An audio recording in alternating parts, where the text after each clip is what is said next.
அன்புக்குரியவர்களே, இந்த 25ஆம் நாளுக்கான தலைப்பு நாம் கேட்டவுடன் God always calls us back to him. ஆண்டவர் நம்மை மறுபடியும் அவரிடத்தில் திரும்ப அழைக்கிறவராக இருக்கிறார் என்கின்ற தலைப்பின் கீழாக நாம் இன்றைக்கு சிந்திக்க இருக்கின்றோம். குறிப்பாக ஆமோஸ் தீர்க்கதரிசன புத்தகத்துக்குள்ளாக போவதற்கு முன்பாக இந்த நூலை குறித்து ஒரு சில பின்னணியை நான் உங்களிடத்தில் பகிர்ந்து கொள்ள ஆசைப்படுகின்றேன். என் பேர் எதனால என்னவோ தெரியாது, எனக்கு சிறு வயதிலிருந்தே இந்த புத்தகத்தின் மீது அதிக விருப்பம் உண்டு. இந்த ஆமோஸ் தீர்க்கர் புத்தகத்திலே, அதே போல் எங்களுடைய இறையல் கல்லூரியிலே, தமிழ்நாடு இறையல் கல்லூரியிலே நான் அங்கே படிக்கும்பொழுது எங்களுக்கு ஒரு பழைய ஏற்பாட்டு ஆசிரியர் இருந்தார். அவர் கடந்த வாரத்திலே கர்த்தருக்குள் நித்திரை அடைந்தார். அவர் மிக மிக மிக பிரபலமான ஒரு இறையலாளர். அவர் பேர் சாமுவேல் சுந்தர் சிங் அப்படின்னு சொல்லக்கூடியவர். இந்த பழைய ஏற்பாட்டையும் எபிரேயத்திலிருந்து எங்களுக்கு டீச் பண்ணும்போது அவர் தமிழ்லேருந்து டீச் பண்ண மாட்டார். அவருடைய எபிரேய பைபிள்லேருந்து ரொம்ப அழகாக இந்த ஓல்ட் டெஸ்ட்மெண்ட் எங்களுக்கு டீச் பண்ணுவார். அவர் எப்பவுமே என் பேரை கூப்பிடும்போது என் பேரை சொல்லிட்டு, அதாவது ஆமோஸ், வாங்க ஆமோஸ் அப்படின்னு சொல்லிட்டு, தைரியமான தீர்க்கர் அப்படின்னு சொல்லுவார். த ஃபெரோஷியஸ் அப்படின்னு சொல்லுவார். த ஃபெரோஷியஸ் ப்ராஃபெட் அப்படின்னு சொல்லி அழைப்பார். ஒருவேளை ஒரு நாள் அவர் ஒரு வகுப்புல ஆமோஸ் தீர்க்கரை குறித்து எடுக்கும்போது நிறைய காரியங்கள் எங்களுக்கு வெளிப்படுத்தினார். அதுக்கப்புறம் என்னுடைய அந்த புத்தகத்தின் மீதான அந்த ஆர்வம் இன்னும் அதிகமாக மாறியது. காரணம் என்னவென்றால், இந்த சிங்கத்தின் பிடரியை தொங்கக்கூடியவன் யார் அப்படின்ற மாதிரி ஆமோஸுடைய அந்த தைரியம் பார்த்தீங்கன்னா அவ்வளோ சிறப்பாக இருக்கும். குறிப்பாக அவர் ஒரு தீர்க்கதரிசியுடைய குடும்பத்திலிருந்து வந்தவர் அல்ல, இல்லை ஒரு ஊழியக்காரருடைய குடும்பத்தில் வந்தவர் அல்ல. நீங்கள் அந்த புத்தகத்தை வாசித்து பார்த்தீங்கன்னா அவர் என்ன பண்ணியிருப்பார்னா, தெக்க ஊரை சார்ந்தவரும், அவர் காட்டத்தி பழத்தை பொறுக்கி கொண்டிருந்த ஒரு வேலை செய்கிறவராக இருந்தார். ஆனால் கர்த்தர் அவர் அழைத்து, நீ போய் தீர்க்க தரிசனம் சொல்லணும் போது அவர் போய் தீர்க்க தரிசனத்தை சொல்றாரு. இந்த புத்தகத்துடைய வரலாற்றை நம்ம புரிந்து கொள்ளணும்னா அதோடைய ஹிஸ்டாரிக்கல் பேக்ரவுண்ட் என்ன, அதோடைய சோசியல் பேக்ரவுண்ட் என்ன நம்ம புரிஞ்சுக்கணும். இஸ்ரேல் நாடு 2 நாடாக பிரிகிறது. ஒருவேளை நமக்கு எல்லாம் தெரியும். முதல் அரசர் சவுல், சவுலுக்கு அப்புறம் தாவீது, தாவீதுக்கு அப்புறம் சாலமோன், சாலமோனுக்கு அப்புறம் 2 அரசர்கள் வராங்க. ஒருத்தர் ரெகோபயம், இன்னொன்னு எரோபயம். இதுக்கப்புறம் காலகட்டத்தில் நம்ம தொடர்ந்து வாசிப்போம் என்றால் இஸ்ரேல் நாடு 2 நாடாக மாறுகிறது, வடநாடு, தென்னாடு. ஆமோஸ் தீர்க்கதரிசி பார்த்தீங்கன்னா தென்னாட்டில் பிறந்தவர், தென்னாட்டில் வளர்ந்தவர். ஆண்டவர் அவரை வடநாட்டுக்கு, இஸ்ரேலுடைய வடநாட்டுக்கு போய் நீ தீர்க்க தரிசனம் சொல்லு அப்படின்றார். ஒருவேளை வடநாடு அப்படின்னும் போது ப்ராஸ்பரிட்டி ரொம்ப அதிகமாக இருக்கக்கூடிய ஒரு பிளேஸ். அது அங்கே எல்லாமே ரொம்ப ஃப்ளரிஷிங்காக, நிறைய பணம், நிறைய செல்வம் கொழுத்து கிடக்கின்ற ஒரு தேசமாக வடநாடு மாறி இருக்கிறது. அடுத்தது இது எந்த காலகட்டத்தில் அப்படின்னு நம்ம யோசித்து பார்த்தோம் என்றால், இந்த ஆமோஸ் உடைய தீர்க்க தரிசன புத்தகம் சொல்லப்பட்ட காலம் என்பது அதாவது 8ஆம் நூற்றாண்டிலே இது நடைபெறுகின்ற ஒரு நிகழ்வாக இருக்கிறது. ஸோ 8th century ப்ராஃபிட் அப்படின்னும் போது அவர் ரொம்ப தைரியமாக போய் அந்த வடநாட்டு மக்கள் செய்யக்கூடிய பாவங்களையும் தப்பிதங்களையும் தைரியமாக யாருக்கும் பயப்படாம அவர் எடுத்து சொல்லுகின்றார். அந்த அளவுக்கு ஒரு தைரியம் வேற எந்த தீர்க்கரிடத்திலும் நம்ம பார்த்திருக்க முடியாது. அதனாலதான் ஆமோஸ் தீர்க்கருடைய பேருடைய அர்த்தம் அப்படின்னா பலுவை தாங்குகின்றவன், த பர்டன் டேக்கர் என்று எபிரேய மொழிபெயர்ப்பு நமக்கு கற்றுத்தருகிறது. அடுத்ததாக இதனுடைய பேக்ரவுண்ட், இதனுடைய பின்னணி அப்படின்னு பார்த்தோம் என்றால், அங்கே எக்கனாமிக் ப்ராஸ்பரிட்டி ரொம்ப அதிகமாக இருந்தது. பணம் செழித்து கொழுத்து கிடக்கிற ஒரு சூழ்நிலையில் இருக்கிறது. பொலிட்டிக்கலாக ரொம்ப ஸ்டேபிளாக, ரொம்ப ஸ்ட்ராங்காக இருக்கிறாங்க. ஏன்னா இஸ்ரேலில் பொறுத்த மட்டும் அந்த பெரிய அரசர்கள் யாரும் இல்லை. அரசர்கள் வருவாங்க போவாங்க. அந்த பொலிட்டிக்கலான அந்த ஸ்டெபிலிட்டி இஸ்ரேல் நாட்டில் பெருசாக கிடையாது. அடுத்தது ரிலீஜியஸ் ஆக்டிவிட்டி பார்த்தீங்கன்னா ரொம்ப அதிகமாக இருக்கிறது. அந்த சமயம், சடங்குகள், அந்த ரிலீஜியஸாக செய்யக்கூடிய ரிச்சுவல்ஸ் எல்லாமே பயங்கர கீனாக, ரொம்ப பர்ஃபெக்டாக அவங்க செஞ்சுக்கிட்டே இருக்கிறாங்க. ஆனால் ஸ்பிரிச்சுவலாக எப்படி இருக்கிறாங்கன்னு கேட்டால் ஜீரோவாக இருக்கிறாங்க. அப்போ நமக்கு 3 விஷயம் புரியுது. எக்கனாமிக்கலாக ஸ்ட்ராங்காக இருக்கிறாங்க, பொலிட்டிக்கலாக ஸ்ட்ராங்காக இருக்கிறாங்க, ரிலீஜியஸாக ஸ்ட்ராங்காக இருக்கிறாங்க. பட் ஸ்பிரிச்சுவலாக, ஆவிக்குரிய வாழ்வில் அப்படின்னு கேட்டால் ஒரு பெரிய ஜீரோ தான் அங்கே இருக்கிறது. காரணம் என்னவென்றால், எல்லாமே அவங்க சடங்காச்சாரமாக, ரிச்சுவலிஸ்டிக்காக அவங்க வாழ்க்கை நவர்ந்து கொண்டிருக்கிறது. இப்படிப்பட்ட சூழலில் அங்கே என்ன அதிகமாக இருக்கிறது பார்த்தீங்கன்னா, பணம் எங்கெல்லாம் குவிகிறதோ அங்கே ஜஸ்டிஸ் கேள்விக்குறியாக மாறிடும். எங்கெல்லாம் பணம் அதிகமாக இருக்கிறதோ அங்கே என்ன அதிகமாக இருக்கும்னா அன்ஜஸ்டிஸ், அதாவது அநீதிகள் பெருகி இருக்கக்கூடிய காலங்களாக அது மாறி இருக்கிறது. அடுத்தது அங்கே கரப்ஷன் ரொம்ப அதிகமாக இருக்கிறது, இன்ஜஸ்டிஸ் அதிகமாக இருக்கிறது, ஸ்பிரிச்சுவலி எம்டினஸ் அங்கே காணப்படுகிறது. இப்படிப்பட்ட சூழலிலே இந்த வடநாடு, இஸ்ரேலுடைய வடநாடு மாறி இருக்கிற சூழ்நிலையில தான் கர்த்தர் ஆமோஸ் தீர்க்கரை நீ போய் தீர்க்க தரிசனம் சொல்லு அப்படின்னு சொல்லி அந்த மக்களுக்கு அனுப்புகிறார். ஒரு காரியத்தை இந்த இரவேளையிலே நம்ம புரிஞ்சு கொள்ள வேண்டியதாக இருக்கிறது. Outward religion without inward transformation is waste அப்படின்னு சொல்லுவாங்க. அதாவது வெளிப்புறமாக நான் ரொம்ப ரிலீஜியஸாக இருக்கிறேன், நான் பரிசுத்தவான், நான் ஒயிட் ட்ரெஸ் போட்டிருக்கிறேன், நான் தூய்மையானவன் சொல்லிக்கிட்டு உள்ளுக்குள்ள அழுக்கையும் அநீதியும் பொறாமையும் போட்டியும் வைத்து கொண்டிருப்போம் என்றால் நாம் மோசமான ஒரு மனிதர்களாக வாழ்ந்து கொண்டிருக்கிறோம் என்பதை நாம் புரிந்து கொள்ள வேண்டியதாக இருக்கிறது. அடுத்தது இங்க ஒரு ரொம்ப அழகான ஒரு தியாலஜி இந்த ஆமோஸ் புத்தகத்துல நம்ம பார்க்கிறோம். தி தியாலஜி ஆஃப் ரிட்டர்ன் அப்படின்னு சொல்லுவாங்க. அதாவது திரும்பி வரக்கூடிய ஒரு இறையிலே இந்த புத்தகம் பேசுகிறது. பொதுவா இந்த கெட்ட குமாரன் அப்படின்னு ஒரு ஸ்டோரி நம்ம சொல்லுவோம். பொதுவாக அது கெட்ட குமாரன் அட்ரஸ் பண்றதுல எனக்கு சுத்தமா உடன்பாடு கிடையாது. அவன் தான் திருந்திட்டானே. ஒரு திருந்தின ஒருத்தனை எவ்வளவு வருஷம் இந்த சமுதாயம் கெட்ட குமாரன் கெட்ட குமாரன் கெட்ட குமாரன் என்று சொல்லிக்கிட்டே இருப்பாங்க. அவன் கெட்ட குமாரன் அல்ல, அவன் மனம் திரும்பிய ஒருவனாக அவன் நமக்கு வேதம் கற்றுக் கொடுக்கிறது. அப்போ இந்த இயேசு சொன்ன அந்த பேரபிள் ஆஃப் ப்ராடிகல் சன் அப்படின்றத நம்ம யோசித்து பார்த்தோம் என்றால் அவன் அந்த பாவ வாழ்க்கையிலே நின்று விடாமல் அவன் தன் தகப்பனிடத்தில் திரும்பி வருகிறான். அங்கே அந்த தகப்பன் பார்த்தீங்கன்னா அந்த மகனை ஏற்றுக்கொள்கின்றார். அப்போ த கம்பேஷனேட் ஆஃப் ஃபாதர், அந்த பிதாவுடைய அந்த தகப்பனுடைய அந்த இரக்கத்தையும் நம்ம அங்கே புரிந்து கொள்கின்றோம். இந்த ப்ராடிகல் சன்னுடைய இந்த பேரபிளுடைய ஒரு எக்ஸ்டெண்டட் ஒரு புக்கு தான் ஆமோஸ் தீர்க்கதரிசி. அங்கே ரொம்ப கோவப்பட்டு அவர் சொல்றதெல்லாம் என்னன்னா, நீங்க திரும்பி வாங்க, நீங்க போற வழி தப்பு, நீங்க பயணப்படுகின்ற அந்த ரூட் தப்பா இருக்கிறது, unity turn back to God என்பதுதான் ஆமோஸ் புத்தகத்துடைய மிக ஆழமான ஒரு சத்தியமாக இருக்கிறது. ஆமோஸ் அதிகாரம் 5ஆம் அதிகாரம் 14ஆம் வசனத்தை நம்ம வாசித்து பார்ப்போம் என்றால், நீங்கள் பிழைக்கும்படிக்கு தீமை அல்ல நன்மையை தேடுங்கள். அழகா சொல்றாரு பாருங்க. If you want to live, நீங்கள் ஒரு நிரந்தரமான ஒரு எவர்லாஸ்டிங் லைஃப் உங்களுக்கு வேணும், நீங்கள் பிழைத்திருக்கணும் அப்படின்னா தீமையை தேடாதீங்க, நன்மையை தேடுங்கள் அப்படின்றது அது கற்றுக் கொடுக்கிறது. அப்பொழுது நீங்கள் சொல்லுகிறபடியே சேனைகளின் தேவனாகிய கர்த்தர் உங்களோடு இருப்பார். நிறைய நேரத்துல ஆண்டவர் என்னோடு இருக்கிறாருன்னு சொல்லிட்டு நாம் தீமையை தேடிட்டு இருப்போம், நம்ம அநீதியானவைகளை தேடிக்கொண்டிருப்போம்னா ஆண்டவர் நம்ம கூட இருக்க மாட்டார். நாம் ஆண்டவர் என் கூட இருக்கிறாருன்னு சொல்றவங்க தீமையை அல்ல நன்மையை தேடுகிறவர்களாக இருக்க வேண்டும் என்பதுதான் இந்த பகுதி நமக்கு கற்றுக் கொடுக்கிறது. ஆங்கிலத்தில் எப்படியாக போட்டிருக்கிறது, seek good not evil that you may live. நீ வாழ்ந்திருக்க, நீ அந்த வாழ்க்கையை வாழ்வதற்கு என்ன தேட வேண்டுமானால் seek good அப்படின்ற வார்த்தை. அதுக்கு எபிரேயத்தில் நான் எடுத்து பார்க்கும்போது தராஷ் என்ன சொல்லப்படுகின்ற ஒரு வார்த்தை பயன்படுத்த வருகிறது. அப்படின்னா to pursue intentionally, to return with desire. God is not asking for a ritual, he is asking for justice, righteousness, real relationship. ஆண்டவர் இந்த தராஷ் என்ற வார்த்தைக்கு அகராதின்னு சொல்லுவாங்க. எபிரேய அகராதியில கொடுக்கப்படுகிற விளக்கம் என்னவென்றால், to pursue intentionally, to return with desire. God is not asking for rituals, he is asking for justice, righteousness, real relationship என்று சொல்லப்படுகிறது. அப்படின்னா ஆண்டவர் நம்ம இடத்தில் எதிர்பார்க்கிறது நியாயத்தை செய்கிறதையும் நீதி செய்கிறதையும், அடுத்தது நேர்மையோடு வாழ்வதையும், அப்புறம் அவரோடு இருக்கின்ற உறவு உண்மையான ஒரு உறவாக, the true relationship ஆண்டவர் எதிர்பார்க்கிறார். இந்த தராசு, அந்த சீக்ன்ற வார்த்தைக்கு இத்தனை டெஃபினிஷன் அந்த பகுதிக்கு கொடுக்கப்படுகிறது. அப்போ இந்த இரவு வேளையிலே இந்த வார்த்தைகளை கேட்டுக்கொண்டிருக்கின்ற நாம் முழு இருதயத்தோடு நன்மையை தேட வேண்டியதாக இருக்கிறது. இதோ ஆண்டவர் ஆசீர்வதிப்பார், ஆண்டவர் நன்மையை கொடுப்பார்ன்றதுக்காக நன்மையை தேடி நன்மையை செய்யாதபடிக்கு என் உள்ளம் ஆண்டவருக்கு ஏற்றதாக இருக்க வேண்டும் என்றால் நான் நன்மையை செய்கிறவனாக இருக்க வேண்டும். நான் நன்மை செய்யும் போதுதான் ஆண்டவர் என்னோடு இருப்பார் என்பது இந்த புத்தகம் நமக்கு கற்றுக் கொடுக்கின்ற முதல் செய்தியாக இருக்கிறது. அடுத்ததாக அதே ஆமோஸ் 5ஆம் அதிகாரம் 23ஆம் வசனத்தை நம்ம வாசிப்போம் என்றால், உன் பாட்டுக்களின் இரைச்சல் என்னை விட்டு அகற்று, உன் வீணைகளின் ஓசையை நான் கேட்க மாட்டேன். எவ்வளோ அழகா ஆண்டவர் தன்னுடைய அந்த அஜிடேஷன், அவருடைய வெறுப்பை, அவருடைய அந்த கோபத்தை இங்கே வெளிப்படுத்துகிறார்ன்றது நம்ம பார்க்குறோம். ஏன்னா இஸ்ரேல் அந்த இஸ்ரேல் வடநாடு the continuing doing the sacrifice, பலிகளை கொடுத்துக்கிட்டே இருக்கிறாங்க, பண்டிகைகளை கொண்டாடிட்டே இருக்கிறாங்க, அவங்க பாடல்களை பாடிக்கிட்டே இருக்கிறாங்க.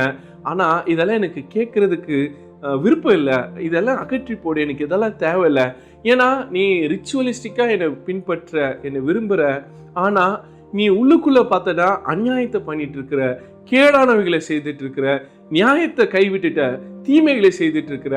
இதெல்லாம் செஞ்சுட்டு நீ ரிச்சுவலிஸ்டிக்கா சாக்ரிஃபைஸ் கொடுக்கறதும், இல்லைன்னா ஃபெஸ்டிவல்ஸை கொண்டாடுவதும், இல்லைன்னா நீ பாடல்களை பாடுவதும் நான் விரும்பல அப்படின்றத நம்ம புரிந்து கொள்கின்றோம். Take away from me the noise of our songs. நம்முடைய பாடல்கள் ஆண்டவருக்கு எப்படி இருக்கிறதுனா நாய்ஸ்னா நமக்கு நல்லா தெரியும், இரைச்சலாக இருக்கிறது, கேட்க முடியாத அளவுக்கு. பொதுவாக ஒரு பாடல் எப்படி இருக்கணும்னா கேட்டா பிளசன்டபிளா இருக்கணும், மனதுக்கு அமைதியையும் மனதுக்கு நிம்மதியும் கொடுக்கணும். ஆனா இந்த பாடல்கள் எனக்கு கேட்டா இரைச்சல்களாக இருக்கிறது, தயவுசெய்து இந்த பாடல்களை என்னை விட்டு அகற்றி போடுன்னு ஆண்டவர் இந்த மக்களிடத்துல சொல்கிறார். அப்போ worship without obedience become noise to God. கீழ்ப்படியாமல் நாம் செய்யக்கூடிய ஒவ்வொரு ஆராதனையும், நாம் பாடுகின்ற ஒவ்வொரு பாடல்களும் ஆண்டவருக்கு எப்படி இருக்கிறதுன்னு பார்த்தோம்னா அது இரைச்சலாக, நாய்ஸாக இருக்கிறது நம்ம புரிந்து கொள்கின்றோம். அப்போ ஒவ்வொரு நாளும் நம்ம பாடுகின்ற பாடல்கள், நம்முடைய ஆராதனைகள் கர்த்தருக்கு பிரியமுள்ளதாக இருக்கிறா நம்ம யோசித்து பார்க்க வேண்டியதாக இருக்கிறது. ஸோ ரிலிஜியன் வித்தவுட் காடாக, அதாவது தெய்வம் ஆண்டவர் இல்லாத ஒரு சமயமாக இஸ்ரவேல் சமயம் மாறிக்கொண்டிருக்கிறது, இந்த யூதருடைய சமயம் மாறிக்கொண்டிருக்கிறது என்பதை இங்கே நாம் கற்றுக்கொள்கின்ற இன்னொரு செய்தியாக இருக்கிறது. அடுத்த குறிப்பு, the call to justice ரொம்ப முக்கியமானது. ஆண்டவர் அந்த நியாயத்தை, அந்த நீதியை வெளிப்படுத்த நம்ம அழைக்கிறார். ஆமோஸ் 5ஆம் அதிகாரம் 24ஆம் வசனத்தை வாசிப்போம் என்றால், நியாயம் தண்ணீரை போலவும் நீதி வற்றாத நதியை போலும் புரண்டு வர கிடையாது. எவ்வளவு அழகான ஒரு வார்த்தை தெரியுமா? பைபிள்ல அந்த ஜஸ்டிஸை ரொம்ப அழகா வெளிப்படுத்தின ஒரு வசனம்னா இதுதான். அதாவது நியாயம் எப்படி இருக்கணும்னா தண்ணீரை போல இருக்கணும், கலங்கம் இல்லாமல் ஓடிக்கிட்டே இருக்கணும், அதை ஸ்டாப் பண்ணவே கூடாது அப்படின்றாரு. அது வற்றாத நதியை போலும் புரண்டு வர கிடையாது, அதாவது ஓவர் ஃப்ளோ ஆகிட்டே இருக்கணும். தண்ணியை நம்ம அடக்கி வச்சா கூட இந்த டேம்ல இருந்து கூட பார்த்தீங்கன்னா சில சமயத்தில் தண்ணி வெளியே அது விழும், சில நேரத்தில் டேமை உடைச்சிக்கிட்டே வரும். அது போல அநீதிகள் எங்கெல்லாம் இருக்கிறதோ அங்க இந்த நியாயம் என்பது இப்படியாக இருக்கணும். அப்போ கிறிஸ்தவர்களாகிய நாமும் இப்படி ஜஸ்டிஸ்க்காக நாம் இப்படிப்பட்டவர்களாக செயல்பட ஆண்டவர் நம்மை அழைக்கிறார் என்பது இந்த நாளுடைய மிக முக்கியமான ஒரு செய்தியாக இருக்கிறது. அடுத்ததாக நாம் இங்கே கற்றுக்கொள்ளுகின்ற இன்னும் ரொம்ப முக்கியமான ஒரு விஷயம் அப்படின்னு பார்த்தோம் என்றால், கடவுள் பரிசுத்தராக இருக்கிறார். God is holy. அதனால அவர் பாவத்தை வெறுக்கிறவராக இருக்கிறார். God is just. அதனால அவர் அப்ரெஸ்டுக்காக போராடுகிறவராக, டிஃபென்ஸ் ஃபார் அப்ரெஸ்ட் என்பதை நாம் புரிந்து கொள்கின்றோம். மூன்றாவது, God is merciful. ஆண்டவர் இரக்கம் உள்ளவராக இருக்கிறார். அதனால நாமும் இரக்கம் உள்ளவர்களாக இருக்க வேண்டும் என்று ஆண்டவர் எதிர்பார்க்கிறார். இந்த இரவலிலே இந்த 3 காரியங்கள் நமக்குள்ள இருக்கிறது என்றால், இந்த நீதி வற்றாத நதியை போல புரண்டு ஓடும் என்பதை நாம் கற்றுக்கொள்கின்ற மிக முக்கியமான ஒரு பாடமாக இருக்கிறது. ரைட், இந்த ஆமோஸ் புத்தகத்துல இன்னும் நிறைய காரியங்கள் நம்ம படிக்கலாம். குறிப்பாக நான் மற்ற வசனங்களையும் உங்களிடத்துல கோட் பண்ணி சொல்ல ஆசைப்படுகின்றேன். ஒருவேளை வாய்ப்பு இருக்குன்னா இந்த இரவலில் அந்த வசனங்களை நீங்கள் படித்து பாருங்க. ஆமோஸ் 2ஆம் அதிகாரம் 6ஆம் வசனத்தை வாசிப்போம் என்றால் அதோட பிற்பகுதியை வாசிக்கிறேன். அந்த காலகட்டத்தில் எப்படி மக்கள் இருந்துக்கிறாங்கன்னா, அவர்கள் நீதிமானை பணத்திற்கும் எளியவனே ஒரு ஜோடு பாதரட்சிக்கும் விற்று போட்டார்கள். அதாவது அங்க ஸ்லேவரி, அடிமைத்தனம் எப்படி இருந்திருக்குன்னா, ஒரு செருப்பு கொடுத்துட்டா ஒரு மனுஷனை நீங்க வாங்கிக்கலாம். இப்போ கூட இந்த ஹியூமன் டிராஃபிக்கிங் இதெல்லாம் பார்த்தீங்கன்னா பல லட்சங்களை கொடுத்து மனுஷங்களை வாங்குறாங்க. ஆனா இந்த ஆமோஸ் சொல்ற அந்த காலகட்டத்தில் 8ஆம் நூற்றாண்டுல பார்த்தீங்கன்னா ஒரு செருப்பை குத்து ஒரு மனுஷனை வாங்கிக்கலாம். அப்போ ஒரு மனுஷனுடைய ரேஞ்ச், அவனுடைய விலை எப்படிப்பட்டதாக இருக்குதுன்னா ஒரு செருப்புக்கு ஈக்குவலண்டாக இருக்கிறது. அப்போ எவ்வளோ ஒரு அநியாயம் நிறைந்த ஒரு ஒரு ஜென்ரேஷன்ல இந்த மக்கள் வாழ்ந்து கொண்டிருக்கிறார்கள் என்பதை நாம் புரிந்து கொள்ள முடிகிறது. அதே மாதிரி நல்லவனை காசுக்கு வாங்கிடுறாங்க. அப்படின்னா நாடே நீ நல்லவனா இருக்க, அது என்ன பணம், இதை பிடிச்சிட்டு நீ நீதிமானா இல்லாம நீ அநீதி செய்கிறவனா மாறிடுன்னு சொல்லி பணத்தை கொடுத்து மக்களை நீதிமானா இருக்கிறவனெல்லாம் அநீதியான ஆளராக மாற்றிக்கொண்டிருக்கிறார்கள் என்பது இந்த புத்தகம் நமக்கு கற்றுக் கொடுக்கின்ற செய்தியாக இருக்கிறது. அடுத்தது இன்னொரு முக்கியமான காரியம், ஆமோஸ்ல சொல்லக்கூடிய ஒரு எச்சரிப்பு செய்தி 8ஆம் அதிகாரத்துல நமக்கு எல்லாம் கேட்ட வசனம் தான். 11ஆம் வசனம் பாருங்க. இதோ நான் தேசத்தின் பஞ்சத்தில் அனுப்பும் நாட்கள் வரும், ஆகார குறைவினால் உண்டாகிய பஞ்சமல்ல, ஜல குறைவினால் உண்டாகிய தாகமும் அல்ல, கர்த்தருடைய வசனம் கேட்க கிடையாத பஞ்சத்தை அனுப்புவேன் என்று கர்த்தராகிய ஆண்டவர் சொல்லுகின்றார். நிறைய தியாலஜிக்கல் பேக்ரவுண்ட்ல என்ன சொல்றாங்கன்னா, இது அப்போகிரிப்டிக் வேர்ட் அப்படின்றாங்க. அதாவது எதிர்காலத்திலே நடக்க போடுகின்ற அதை ஒரு தீர்க்க தரிசனமாக சொல்லக்கூடிய ஒரு வார்த்தையாக இருக்கிறது. ஏன்னா இன்னைக்கு கூட நம்ம இந்த எல்லாருமே சுற்றிலும் கேட்கக்கூடிய ஒரு வார்த்தை, காலம் செல்லாது, ஆண்டவருடைய வருகையை நம்ம நெருங்கிட்டு இருக்கிறோம். அப்ப இந்த காலகட்டங்கள்ல ஆண்டவருடைய வார்த்தைகள் கேட்கக்கூடாத ஒரு பஞ்சமாங்க. கிளியரா சொல்றாங்க, ஆகாய குறைவுக்கு, அதாவது ஃபுட்டுடைய ஃபமைன் கிடையாது, ஆகார குறைவு கிடையாது, தண்ணீர் குறைவு கிடையாது, கர்த்தருடைய வார்த்தையின் குறைவு இருக்கும் அப்படின்னு சொல்றாரு. அப்போ இன்னைக்கு இந்த காலகட்டங்கள்ல இந்த வார்த்தைகள் இன்னைக்கு நம்மளால விடுதலையோடு பிரசங்கம் பண்ண முடிகிறது, வாசிக்க முடிகிறது. ஆனால் கர்த்தருடைய வார்த்தை கேட்கப்படாத முடியாத நாட்கள் வரும். அப்படிப்பட்ட நாட்களுக்கு நாம் எச்சரிக்கையாக இருக்க வேண்டும் என்று இன்னைக்கும் ஒரு எச்சரிப்பின் செய்தியை இந்த புத்தகம் நமக்கு கற்றுக் கொடுக்கிறது. அடுத்தது, பொதுவாகவே ஒரு மனநிலை கிறிஸ்தவரிடத்துல இருக்கிறது. என்னன்னா, யூதர்களை தான் ஆண்டவர் தெரிந்து கொண்டாரு, யூதர் மட்டும்தான் சோசன் கம்யூனிட்டி அப்படின்னு சொல்லுவாங்க. ஆனா நான் என்னைக்குமே அதை ஒத்துக்கிறதே கிடையாது. Jews are not a chosen people, அவங்க மட்டும்தான் அப்படின்னா நான் ஒத்துக்க மாட்டேன். ஏன்னா பைபிள் வசனம் அதை எனக்கு கற்றுக் கொடுக்கிறது. நிறைய ஊழியக்காரங்க கூட அதை தப்பா பிரசங்கம் பண்றாங்க. உலகத்துல பல ஜாதி மக்கள் இருக்கிறாங்க, பல இன மக்கள் இருக்கிறாங்க. ஆனா யூதர்கள் இஸ்ரவேல் மட்டும்தான் தெரிந்து கொண்டாங்க, ஏன்னா ஆண்டவர் இஸ்ரவேலை மட்டும்தான் மீட்டாருன்னு சொல்லக்கூடியவங்களும் இருக்கிறாங்க. ஆனா ஆமோஸ்ல அந்த 9ஆம் அதிகாரத்துல அதை மறுக்கிறார். 9ஆம் அதிகாரம் 7ஆம் வசனத்தை நீங்க திருப்பி வாசிச்சு பாருங்களேன். பல முறை நான் வாசிக்கும் பொழுது, திருவிழியத்துல வாசிட்டேன், எபிரேய புத்தகத்திலே வாசிச்சிருக்கேன், நிறைய ரெஃபரன்ஸை எடுத்து பார்த்துருக்கேன். கிளியரா அந்த வார்த்தை நமக்கு கற்றுக் கொடுக்கிறது. இஸ்ரவேல் புத்திரரே, நீங்கள் எனக்கு எத்தியோப்பியரின் புத்திரர் போல இருக்கிறீர்கள் அல்லவா என்று கர்த்தர் சொல்கிறார். இங்க இஸ்ரவேலையும் எத்தியோப்பியரையும் ஆண்டவர் கம்பேர் பண்றார். அப்படின்னு நீ தான் எனக்கு ஸ்பெஷல் நினைக்கிற, நீ மட்டும் எனக்கு ஸ்பெஷல் இல்லை, யூ ஆர் ஈக்குவல் டு எத்தியோப்பியன்ஸ், எனக்கு நீ எத்தியோப்பியருக்கு ஈக்குவலா இருக்கிற அப்படின்றார். அது 9ஆம் அதிகாரத்தில் 7ஆம் வசனத்தை நம்ம மறுபடியும் பார்ப்போம். இஸ்ரவேல் புத்திரரே, நீங்கள் எனக்கு எத்தியோப்பியரின் புத்திரரை போல இருக்கிறீர்கள் அல்லவா என்று கர்த்தர் சொல்கிறார். நான் இஸ்ரவேலை எகிப்திலிருந்து அழைத்து வந்தேன்றார். இப்போ இஸ்ரவேல் எங்கிருந்து வந்தாங்க? அவங்க அடிமைப்பட்டு இருந்தாங்க எகிப்துல. கர்த்தர் ஓங்கிய புயத்தினால அவங்களை மீட்டு கூட்டு வந்தார், பாலும் தேனும் ஓடுகிற தேசம். இதனால்தான் அவங்க சொல்றாங்க, நாங்க சூசன் கம்யூனிட்டி, நாங்க சூசன் ரேஸ், நாங்கள் தெரிந்து கொள்ளப்பட்ட ஜாதின்னு சொல்றாங்க. அதே ஆண்டவர் சொல்றாரு, நான் உங்களை இஸ்ரவேலை எகிப்திலிருந்து அழைத்து வந்தது போல பெலிஸ்தரை கப்தோர்ல இருந்து அழைத்து வந்திருக்கிறேன். அப்ப இஸ்ரவேல் எகிப்திலிருந்து மாதிரி பெலிஸ்தரில் எங்கிருந்து அழைத்து வந்திருக்கிறாராம்? கப்தோரில் இருந்தும். சீரியரை கீரிலிருந்தும் கொண்டு வரவில்லையா? அப்படின்னா என்னத்தனா, இவங்களும் ஒரு காலகட்டத்தில் அடிமையா இருந்திருக்கிறாங்க. பெலிஸ்தியர்கள் யாருக்கு அடிமையா இருந்திருக்கிறாங்க? கப்தோருக்கு அடிமையா இருந்திருக்கிறாங்க.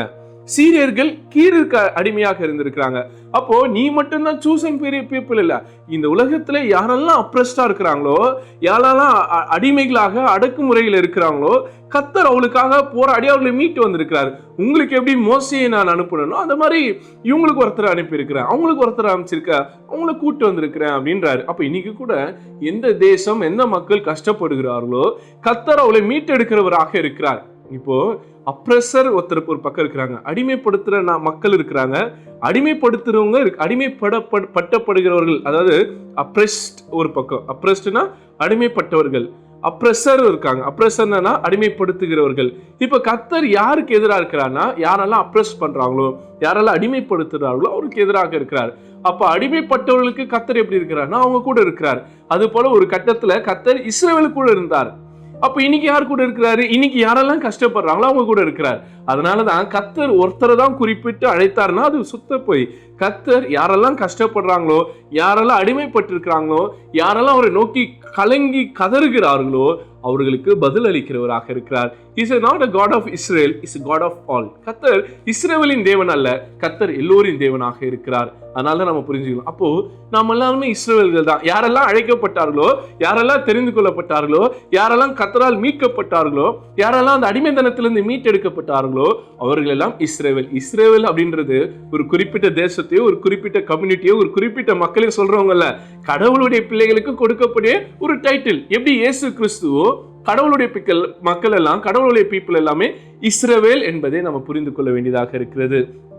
ரைட். அப்போ ஆமோஸ் தீர்க்கதரிசி நமக்கு மறுபடியும் சொல்றதுன்னா, இந்த பாவ வாழ்க்கையிலிருந்து நீங்கள் மீண்டு வர வேண்டும். கர்த்தருக்குள் நீங்கள் திரும்பும்போது கர்த்தர் உங்களை ஆசீர்வதிப்பார் என்பதுதான் இந்த ரிட்டன் ஆஃப் தியாலஜி என்கிறது நமக்கு ஆமோஸ் புத்தகத்திலே கற்றுக் கொடுக்கப்படுகிறதாக இருக்கிறது. இல்லை நான் எதனால நான் சாதிச்சுப்பேன், நான் நியாய தீர்ப்பில் பார்த்துக்கிறேன் அப்படின்னா, நான் நியாயத்திலிருந்து எஸ்கேப் ஆகிடுவேன்னா, அதுக்கு அழகாக ஒரு கதை இருக்கிறது. ஒருத்தர் என்ன பண்ணுறான்னா, ஒரு காட்டுக்கு போகிறான். அங்கே காட்டுக்கு போகும்போது ஒரு சிங்கம் அவனை துரத்திட்டு வருது. அடடா, சிங்கம் நம்மளை துரத்தி வருதுக்காக, தான் உயிரை காப்பாற்றிக்கிறதுக்காக சிங்கத்துக்கிட்ட இருந்து என்ன பண்ணுறான், தப்பித்து ஓடுகிறான். அப்படியே ஓடி போய் ஒரு மரத்துக்கு பின்னாடி ஒளிஞ்சிட்டு இருக்கான். அங்கே பார்த்தா அவனுக்கு பின்னாடி ஒரு கரடி நின்றுட்டு இருக்குது. அடடா, சிங்கத்துக்கிட்ட இருந்து தப்பிச்சோம், இப்போ யாருக்கிட்ட மாட்டி இருக்கிறோம், கரடி கிட்ட மாற்றிருக்கிறோம்னு சொல்லிட்டு இன்னும் வேகமாக ஓடி போகிறான் அந்த காட்டுக்குள்ளே.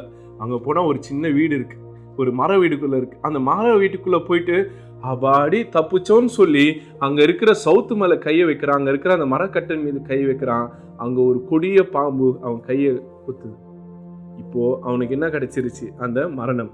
சிங்கத்துக்கிட்டேருந்து தப்பிச்சான், கரடி கிட்டேருந்து தப்பிச்சான், கடைசியாக யார்கிட்ட மாட்டிக்கிட்டான், பாம்பு கிட்ட மாட்டிக்கிட்டான். ஏதோ ஐயா கதை சொல்கிறாருன்னு நினைக்காதீங்க, இது ஒரு வசனம். நீங்கள் திருப்பிக் கொள்ளுங்கள். அதே ஆமோஸ் புத்தகத்தில் 5ஆம் அதிகாரம் 19ஆம் வசனத்தை வாசி பாருங்களேன். சிங்கத்துக்கு தப்பினவனுக்கு கரடி எதிர்பட்டது போலவும், அல்லது வீட்டுக்குள் சுவரின் மேல் தன் கையை வைத்த போது பாம்பு அவனை கடித்தது போலவும் இருக்கும். அப்படின்னு அர்த்தம்னா, நீ நியாய தீர்ப்புக்காக, ஜட்ஜ்மெண்ட் டேக்காக தப்பிக்கணும்னு ஓடுற, நீ சிங்கத்துக்கிட்ட இருந்து ஓடுற, உன்னை எங்க போய் மாட்டிப்பேன்னா கரடி கிட்ட மாட்டிப்ப. சரி, கரடி கிட்ட இருந்து தப்பிக்கிற, அவ்வளவுதான், தப்பிச்சிட்டோம், ஒரு அரண்குள்ள வந்துட்டோம் நினைச்சேன்னா அங்க ஒரு பாம்பு உனக்கு கொத்தும். அப்படின்னா, நீ செய்த பிழைகளுக்கு, நீ செய்த தப்பிதங்களுக்கு, நீ செய்த அநீதிகளுக்கு உனக்கு தண்டனை உண்டு. அப்ப நான் எப்படி இந்த தண்டனையிலிருந்து தப்பிக்கணும்னா, நீ ஓடினா தப்பிக்க முடியாது, ஆண்டவரிடத்தில் திரும்பி வந்தா தப்பிக்க முடியும். நீ கரடி கிட்ட, சிங்கத்துக்கிட்ட தப்பிச்சா கரடி கிட்ட மாட்டுவ, கரடி கிட்ட இருந்து தப்பிச்சா பாம்பு கிட்ட மாட்டுவ.